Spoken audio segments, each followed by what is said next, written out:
전도서 11장 1절에서 3절 말씀입니다. 오늘은 제목을 좀 다르게 정해보았습니다. 솔로몬의 인생 경영 노트, 이렇게 제목을 정하고 말씀을 묵상했습니다. 너는 내 떡을 물 위에 던져라. 여러 날 후에 도로 찾으리라. 7에게나 8에게 나눠줄지어다. 무슨 재앙이 땅에 임할는지 내가 알지 못함이니라. 알 것도 같고 모를 것도 같고, 이게 무슨 말씀인지, 떡을 물 위에 던지라고 하시는 말씀이 이게 무슨 뜻일까? 여러분 짐작에는 어떤 뜻일 것 같아요? 이 말씀을 가지고 솔로몬의 인생 경영 노트다, 그렇게 이제 제목을 정했는데, 사실 이 본문은 한 절씩 한 절씩 다른 번역본과 좀 비교해서 보면 뜻을 알 수 있는데, 어떤 본문은 조금 서로 이렇게 뜻이 와 닿지 않도록 전혀 다르게 번역이 되어 있는 것도 발견할 수 있습니다. 오늘 아침에는 좀 이렇게 분석을 해가면서 절별로 한번 살펴보기를 원합니다. 너는 내 떡을 물 위에 던져라. 여러 날 후에 도로 찾으리라. 이 개역 개정 성경인데, 새 번역을 보면 이것과는 떡 이야기도 나오지 않고 전혀 다르게 번역이 되어 있다는 걸 발견하게 돼요.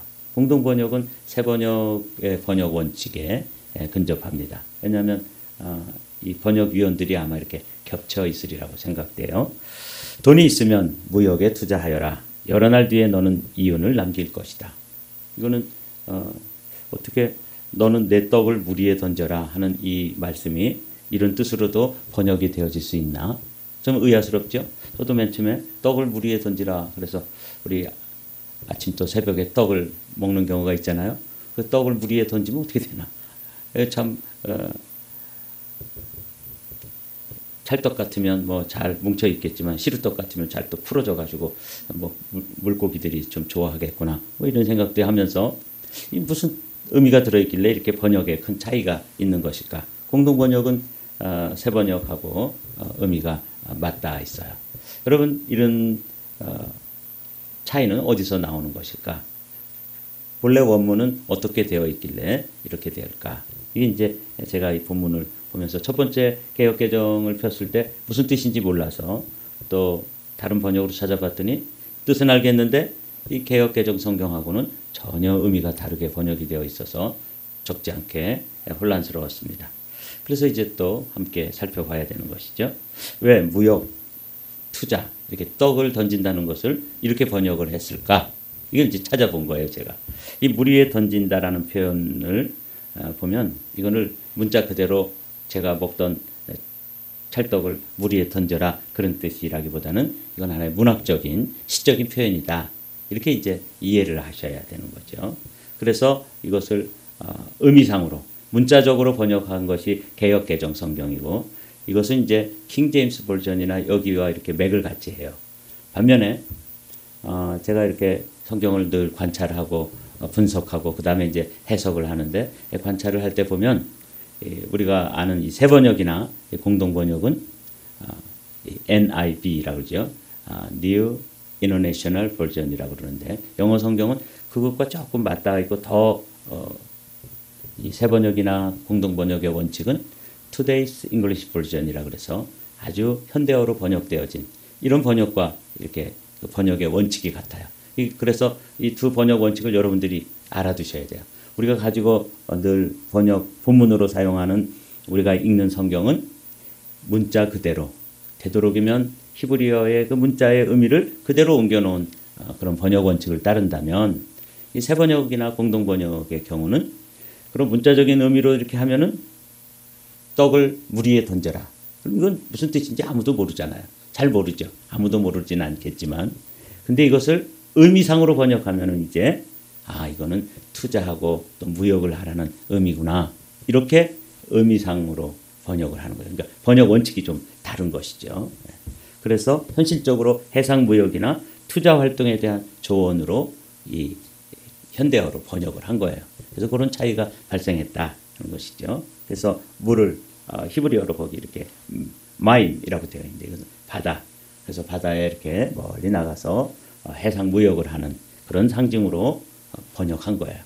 떡이라고 하는 것은 이제 상품 또는 자산, 먹거리인데, 이거는 이제 이런 형식으로 번역을 했기 때문에 이런 번역상의 차이가 나는데 두 번역을 놓고 보니까 이런 의미로 또 번역을 다르게 했구나 하는 걸 알 수 있어요. 그래서 여러분들이 이렇게 보시면 너는 내 떡을 물 위에 던져라. 여러 날 후에 도로 찾으리라. 이게 이제 문자적으로 해석한 것이라면 NIV 성경도 보면은 ship your grain across the sea 이렇게 되어 있어요. 그리고 많은 날 후에 그걸 도로 리턴될 것이다. 이렇게 번역하고 있죠. 이렇게 이제 연구를 하면서 하나님께서는 우리에게 주신 재산이라든지 또 우리에게 주신 시드머니 같은 것을 그냥 땅에 묻어두지 말고 잘 경영해서 이윤을 남기도록 하는 것도 하나님의 뜻 가운데 들어있는 것이구나. 솔로몬은 깊이 생각하면서 어떻게 인생을 경영해야 될까? 그 중에 경제적으로 재물을 어떻게 이윤을 남기고 그래야 되는지에 대해서 이렇게 이야기를 해준 거죠. 돈이 있으면 무역에 투자하여라. 여러 날 뒤에 너는 이윤을 남길 것이다. 그래서 참 이런 성경을 그냥 떡을 물 위에 던지라 이런 성경으로 이제 읽었잖아요. 제가 이제껏. 그리고 다시 설교를 하기 위해서 번역본을 찾아보면서 많은 생각을 하게 됐어요. 나도 목회자인데 나의 미래를 위해서 그냥 여기까지 그냥 왔는데 지금 생각해 보니까 노후에 대해서 걱정을 하거나 그걸 위해 가지고 이렇게 한다기보다는 나름 하나님이 주신 범위 안에서 나도 나름 준비를 해야 되겠구나. 그런 생각을 이 솔로몬의 인생 경영 노트 중에 한 부분을 보면서 생각을 하게 됐어요.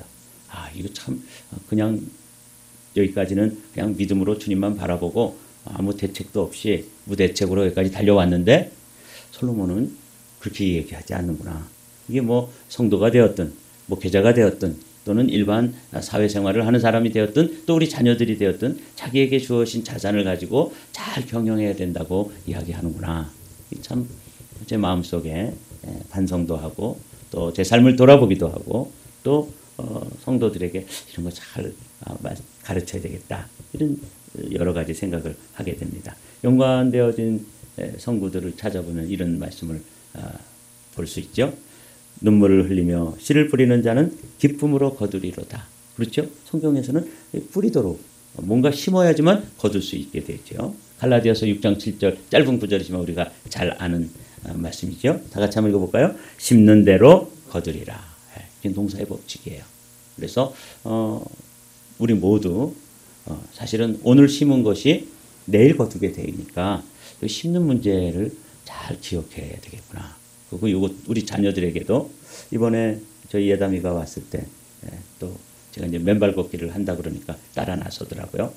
그래서 이제 결혼을 앞두고 있기 때문에 제가 우리 예담이에게도 제가 하지 못한 것 그걸 좀 가르쳐 줬어요. 가르쳐 줬다기보다는 같이 이야기할 기회가 있었어요. 제가 읽었던 책 중에 부자 아빠, 가난한 아빠 그런 책이 있어요. 아마 일본계 미국인인 것 같아요. 로버트 기요사키라고 하는 저자가 오래전에 읽었던 책인데 그 책 이야기를 하면서 그 책은 이제 이런 거예요. 두 종류의 아빠가 있는데 한 종류의 아빠는 그냥 직장생활 하면서 자기가 벌어서 그거 가지고 잘 사용해라 이렇게 가르쳐주는 아빠가 가난한 아빠라는 거예요. 부자 아빠는 어떤 아빠냐면 어떤 일을 하든 어떤 재산이라든지 그 재물을 조금씩이라도 마련해 가지고 그것을 투자해라. 그래서 내가 공무원으로 일하면서도 잉여 자산이 있잖아요. 담은 100만 원이 됐든 50만 원이 됐든 그럼 그걸 가지고 그냥 두지 말고 그것을 잘 경영해 가지고 투자해라. 그렇게 되면 아무리 전문직에 있는 사람이라도 투자가 없는 사람은 자기가 이제 나이 들거나 그 일을 그만두거나 병들어서 일을 못하게 됐을 경우에 인컴이 똑 끊어진다는 거예요. 그렇겠죠? 그런데 부자 아빠는 어떻게 가르치냐면 그 사람이 무슨 일을 하든지 잉여 자본을 가지고 투자를 해놓으면 본인이 일할 때는 일하는 것을 가지고 인컴이 발생할 뿐만 아니라 또 뭐가 발생해요?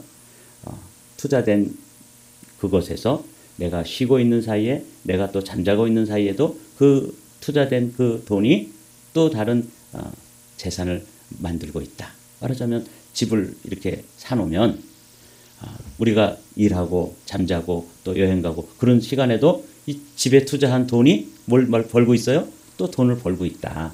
그렇게 이제 우리 예담이하고 이야기하면서 너희도 둘이서 잘 계획해가지고 이제 인컴이 두 배가 되니까 두 배로 쓰고 즐길 수 있다.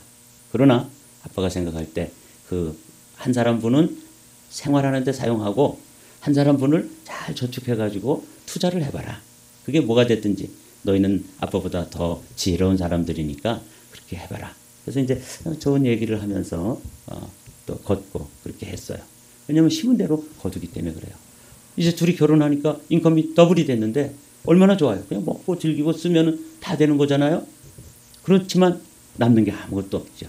그러나 잘 경영을 하면 너희 둘이서 먹고 남은 것을 잘 투자하면 나중에 그게 너희들이 일을 하지 않는 여행을 갈 때도 그 돈은 일을 하고 있고 또 잠을 잘 때도 그게 일을 하고 있는 거야.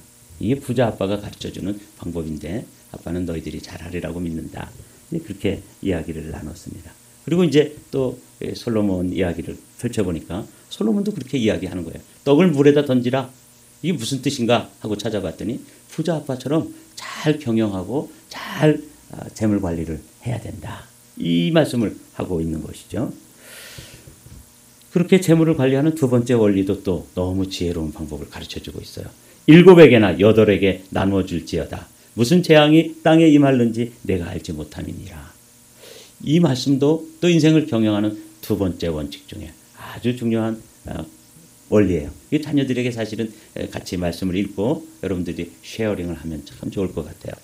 이 세상에서 내가 무슨 재난을 만날지 모르니 투자할 때는 7이나 8로 나누어 하여라. 그런 의미가 이 안에 들어있다는 거예요. 그러니까 이제 이런 이 번역이 이렇게 차이가 나는 것은 7에게나 8에게 나누어 줘라 하는 것은 유대문학 그리고 고대 근동의 문학적인 것에서 7과 8은 충분히 혹은 더 많이라는 뜻의 관용적 표현이래요. 7이 완전 수잖아요. 그것을 하나 더해서 8, 이 많다 이런 의미가 들어있고 충분하다 그런 의미도 들어있는데 이제 그런 배경을 알아야지만 이 본래 본문의 의미를 우리는 더 제대로 알 수 있죠. 그래서 이 7 혹은 8이라는 이 표현은 넓게 분산해라 그런 뜻이에요. 지혜롭게 분산 투자해라 그런 의미가 들어있대요. 그리고 무슨 재앙이 땅에 임할는지 내가 알지 못한다. 이 말씀은 뭐 그렇게 어려운 말씀은 아니에요. 이 미래는 불확실성이다. 이건 뭐 경영학자들이 늘 이야기하고 또 현대의 미래학자들이 이야기하는 그런 말씀이잖아요. 미래는 뭐 불투명하다. 미래의 불확실성. 지금 이렇게 변화가 아주 빠르게 변화되고 있는 이런 현실에서는 미래학자들조차 미래를 점칠 수 없는 것이죠. 미래를 예측하기가 힘들지 않아요? 더군다나 팬데믹 이후에 어떻게 세계가 이렇게 급변해 갈지 또 미국 대통령이 트럼프 대통령이 되어가지고 세계에 지금은 관세라고 하는 한 화두를 가지고 세계를 지금 쥐락펴락하고 있어요. 미중 전쟁이라고 제가 말씀드렸죠. 지금 그게 일어나고 있는데 중국에는 125%의 관세를 부과했어요. 그리고 다른 나라들은 원래 그렇게 올리다가 아니다. 다른 나라들은 다 10%로 내리겠다. 그 10%로 일괄 관세를 한 거예요. 그러니까 지금 전 세계는 지금 그 트럼프의 그 트위터만 바라보고 막 지금 이 세계 대통령들이 다 그것만 바라보고 어떻게 우리도 처신을 해야 될지 전전긍긍하고 있는 거 아세요?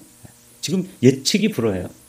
트럼프가 125%의 관세를 중국에 먹이겠다. 그러면 지금 관세를 125%가 인상됐으니까 미국에 100원짜리가 들어오면 거기다 125%의 관세를 붙이니까 그게 어떻게 되겠어요? 옛날에는 메이드 인 차이나 그러면 차이가 났었죠. 그래서 싼 값에 그거 많이 사서 사용했는데 이제는 싼 값에 못 팔게 만드는 거예요. 그래서 지금 서로 무역 전쟁을 하고 있단 말이죠. 그래서 미래는 예측이 불허해요. 그래서 위험을 분산하고 지혜롭게 나누어서 재산을 이렇게 하고 이렇게 하라는 뜻이에요. 이걸 아주 이 미국 사람들은 아주 심플하게 인생을 경영하는 그런 원리를 이렇게 가르쳐주고 있어요. 한번 읽어보실까요? 시작. 계란을 한 바구니에 담지 마라. 계란을 한 바구니 담았다가 어떻게 툭 떨어뜨리면 그 안에 들어있는 계란 다 깨지죠. 그러니까 어떤 분야든지 조금씩 분산해가지고 이걸 이제 그 재산 경영하는 사람들은 포트폴리오라고 부르는데 포트폴리오를 한 두세 개만 해도 여기서 좀 어려우면 여기는 괜찮고 여기서 어려우면 또 이쪽은 괜찮고 이렇게 한다는 거죠. 그래서 참 벌써 3000년 전에 이 솔로몬은 투자 원칙도 알고 있었어요. 계란을 한 바구니에 담지 마라. 이렇게 이제 현대 경영자들이 얘기하는데 솔로몬도 그런 이야기를 해주시는 거죠. 3절 말씀은 또 재밌어요. 구름에 비가 가득하면 땅에 쏟아지며 나무가 나무로나 북으로나 쓰러지면 그 쓰러진 곳에 그냥 있으리라. 이렇게 돼 있잖아요. 영어 성경도 여러분들이 보시고 이 의미는 도대체 무엇일까? 구름에 비가 가득하면 원래 이제 구름은 비를 머금고 있는 거죠. 그러나 그게 이제 어느 정도 이렇게 많이 구름이 꽉 차면 비가 쏟아질 수밖에 없는데 구름에 비가 가득하면 땅에 쏟아진다는 말은 자연의 원리예요. 구름이 가득 차면 결국 비가 내리는 것처럼 결과는 피할 수 없다는 거죠. 내가 어떤 일을 계속해서 하고 있으면 그 결과를 반드시 거두게 되는 거죠. 구름에 이제 비가 계속해서 모여가지고 수증기가 구름으로 되어지고 그게 양이 차면 그다음에 이제 그 무게를 견딜 수가 없어서 물이 되어가지고 비가 되어서 땅에 쏟아지는 것을 이렇게 보면서 인생에는 어떤 일이 이렇게 다 양이 차게 되면 그리고 그 찬 양이 결과물로 나타나겠구나. 제가 기도도 그렇다 그랬죠. 기도도 질의 법칙이 있고 양의 법칙이 있다 그랬는데 그중에 중요한 게 양의 법칙이에요. 어떤 기도가 역사가 일어나고 응답되어지려면 기도의 양이 모여져야 된다. 제가 그런 말씀 드린 적이 있는데 이게 그런 이야기입니다. 구름에 비가 가득하면 땅에 쏟아지며 그래서 결과는 피할 수 없고 반드시 나타나게 되고 우리가 하는 행위에도 결과가 따르게 된다는 거죠. 어떤 일을 반복하게 되면 그래서 이제 10년 법칙 또는 뭐 1만 시간의 법칙 이런 게 있어요. 우리가 어떤 전문가가 되려면 그런 일을 반복해서 계속해서 해야 된다는 거죠. 적어도 1만 시간의 법칙 같은 경우는 이 피아노를 잘 치려면 1만 시간을 쳐야 된다는 거예요. 모차르트 같은 경우도 어릴 때 신동이라 그랬는데 사실은 아니라는 거죠. 2살부터 피아노를 쳤는데 그 아버지가 그 8살까지 7살까지 거의 1만 시간을 채울 수밖에 없도록 많은 시간을 2살부터 피아노를 쳐가지고 7살이 됐을 때는 그 1만 시간의 법칙에 의해 가지고 거의 그 양이 찼기 때문에 그 다음서부터는 뭐 연습을 안 하는 것처럼 보이지만 신동처럼 보이고 저 사람은 피아노를 원래 잘 치는 사람으로 태어난 것처럼 보이지만 사실은 1만 시간의 법칙에 의해서 그걸 쳤다는 거죠. 그러니까 제가 요즘 이제 포토 리딩 하는데 이 포토 리딩도 그 리딩이 되려고 그러면 뭐가 돼야 되는 거예요? 구름에 비가 차듯이 이 시간이 투자돼야 되는 거예요. 그 강의만 들었다고 되는 게 아니라는 거죠. 이런 거죠. 하나님이 정하신 때에 반드시 이루어진다는 섭리적인 의미도 이 안에 들어있다. 구름에 비가 가득하면 땅에 쏟아지리라. 보십시오. 이 말씀은 우리가 귀담아 들어야 될 말씀이에요. 나무가 나무로나 북으로나 쓰러지면 그 쓰러진 곳에 그냥 있으리라. 여러분 이 말씀은 무슨 뜻인 것 같아요? 나무의 방향은 우리의 선택을 의미하는 거래요. 내가 오늘 그래서 저도 생각해 봤어요.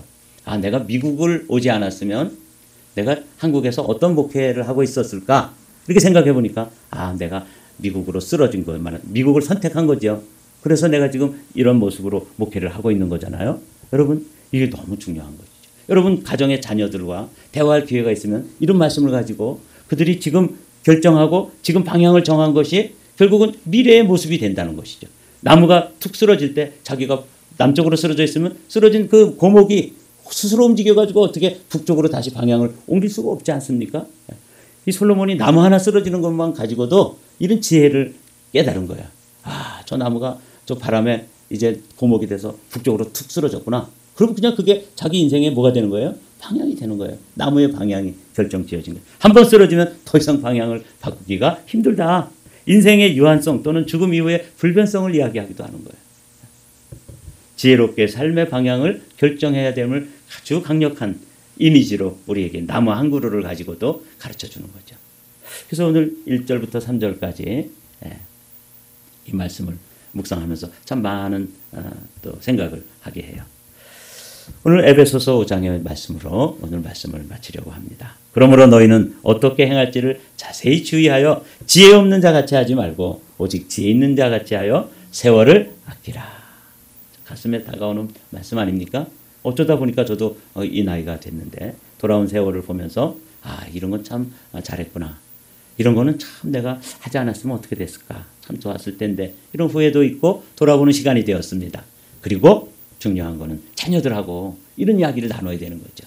저도 참 이번에 또 우리 예담이가 이제 이런 가정을 이제 이루게 될 텐데 아빠로서 이런 기회가 되면 이런 이야기들을 하나씩 들려줄 거예요. 그래서 이것도 제가 이제 나중에 대화할 소중한 주제로 제 마음속에 담아두었습니다. 사랑하는 성도 여러분, 솔로몬이 하나님의 지혜로 깨달은 그런 인생의 경영을 어떻게 해야 되는지 우리에게 노트로 이렇게 적어주었잖아요. 여러분 책을 오늘 성경책을 1절부터 3절까지를 읽으시면서 여러분 마음속에 여러분 사랑하는 손자들이나 손녀들하고 만났을 때 뭐 밥 먹었니? 뭐 또 요새 학교 생활은 어떠니? 이런 대화도 하셔야 되지만 이런 이야기를 좀 들려줘야 되는 것이죠. 계란을 한 바구니에 담아서는 안 된다는 것. 네 나무가 한번 쓰러지면 네가 학교를 갈 때도 여러 학교에서 이제 오는데 그중에 어떤 학교를 선정하느냐에 따라서 내 인생의 방향이 그렇게 달라지는 거야. 그러니까 내가 선택을 참 잘해야 되겠지? 그러면서 여러분들이 대화의 주제로 아니면 여러분들이 오늘 이 글을 좀 여러분들 말로 요약해서 여러분 손자 손녀들에게도 보내주고 대화거리로 삼고 그리고 여러분들의 삶을 경영하는 원칙으로도 삼아서 솔로몬의 지혜처럼 우리도 우리 삶에 지혜가 가득한 그런 삶이 되시기를 주님의 이름으로 축복합니다.